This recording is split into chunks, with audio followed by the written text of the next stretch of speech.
We need backup down here now. We've got a serious breach in cell block 5. We've got aliens on the loose. We need backup now. Hey! What are you doing? With director Roland Emmerich recently offering an update to The Direct about the possibility of Independence Day 3, it naturally sparked a bunch of questions about whether this sci-fi universe could ever connect with something like Predator. It might sound wild, but some new details and little Easter eggs have started to make people wonder if those two franchises could actually exist in the same world. Before we get into that crossover talk, though, it's worth looking back at where the Independence Day story stands and what's really going on with a potential third movie.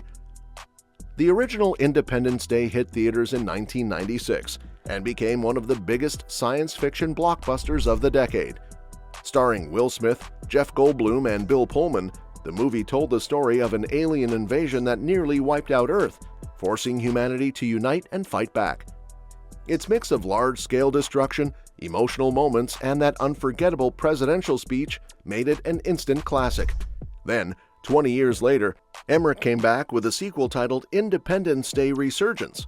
That follow-up picked up the story years after the first invasion, showing how the world had rebuilt itself and even integrated alien technology.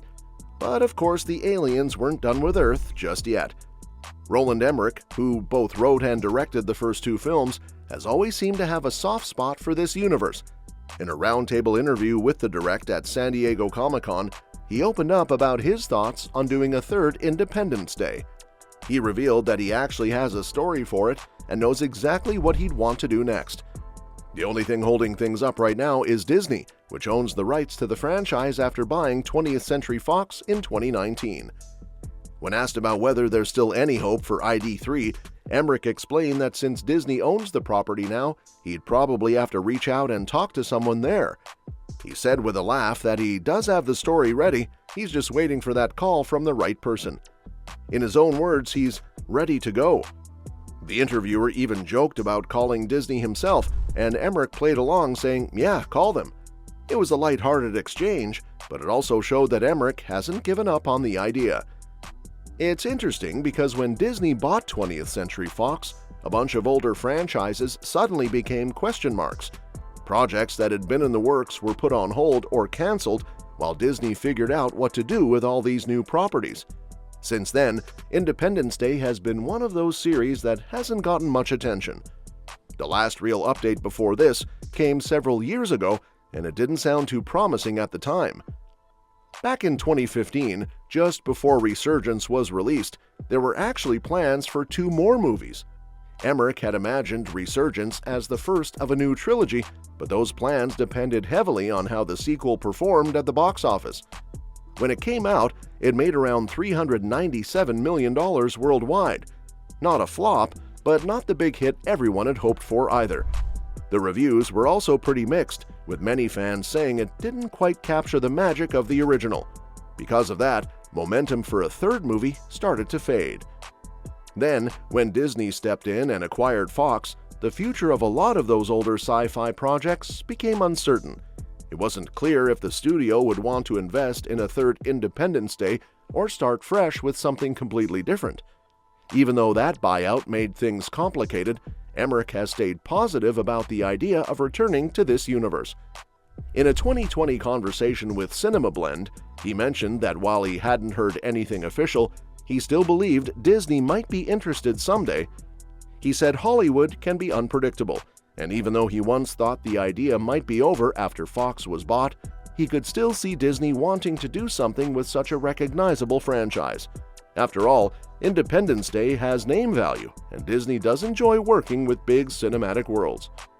Fast forward to now, and not much has officially changed, but Emmerich's excitement hasn't gone away.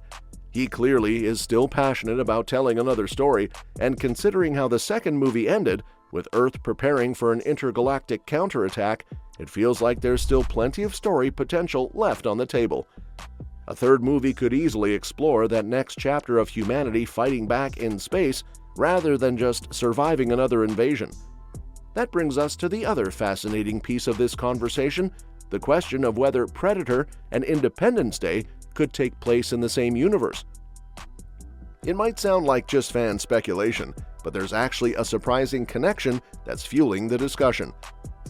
Recently, the Predator Badlands project dropped a small Easter egg that links directly to Independence Day. It's not a full-blown crossover, but it's the first time those two sci-fi franchises have ever been connected in any official way. Both Predator and Independence Day are owned by 20th Century Studios, which is now part of Walt Disney. That shared ownership is really the key to how something like this is even possible. Now, this Easter egg doesn't necessarily mean we're getting a crossover movie anytime soon, but it does make you think about what that could look like. Fans have noticed that Predator Badlands includes a small reference to the Independence Day aliens, known as the Harvesters. If you take that hint at face value, it suggests that both franchises might actually exist in the same continuity. That idea raises a bunch of interesting questions, especially when you look at their timelines. Predator 2 takes place in 1997, which is just a year after the alien invasion in the first Independence Day. The strange part is that Predator 2 doesn't mention that massive invasion at all. From a real-world perspective, that makes sense because Independence Day hadn't been made yet when Predator 2 was released. But in-universe, it's kind of hard to imagine a world where aliens destroyed major cities and nobody brings it up again a year later. Things get even more tangled when you remember that Predator is also technically connected to the Alien franchise through the Alien vs. Predator films. That means, in theory, all three of these worlds, Predator, Independence Day, and Alien, could exist in one shared sci-fi multiverse. If that's the case, it's definitely tricky to make sense of how everything fits together, but it's also a fun idea for fans who love connecting the dots between different universes. Of course, the Easter egg in Predator Badlands might just be there for fun. The Predator series has a long tradition of including little nods to other sci-fi franchises. It's kind of a thing they do, leaving clues or trophies from other alien species to show that the Yautja, the Predator race, have hunted all sorts of creatures across the galaxy. The most famous example, of course, was when fans spotted an alien xenomorph skull in the Predator's trophy room back in Predator 2. That small detail eventually led to the creation of the entire Alien vs. Predator crossover series. So now, seeing a Harvester's skull pop up in Predator Badlands feels like a continuation of that same tradition. It's a small wink to the audience, a reward for the fans who love picking up on those details. But even though it might just be an Easter egg for now, it could also be a way for the studio to test how audiences react. If people get excited about the idea of the Independence Day aliens existing in the same world as the Predators, that might encourage Disney and 20th Century to explore it further in the future. When you think about it, a crossover between Predator and Independence Day could actually make for a fascinating story. Both alien races have such different motivations. The Predators hunt for sport and honor, while the Harvesters invade planets to drain them of resources. Putting them against each other could create a truly epic conflict. Imagine a story where the Harvesters target Yautja Prime, the Predator homeworld, forcing the Predators to defend their planet from an even deadlier species. It would flip the usual Predator formula on its head, because this time, they wouldn't be the hunters, they'd be the hunted. That kind of storyline could also tie back into Independence Day 3 if Emmerich ever gets the chance to make it. It could explore how humanity's war with the Harvesters spreads across the galaxy, maybe even leading to encounters with other alien civilizations like the Yautja.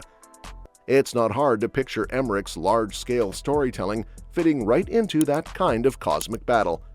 And that's that for today's video. Thanks for watching, and we will see you in the next one.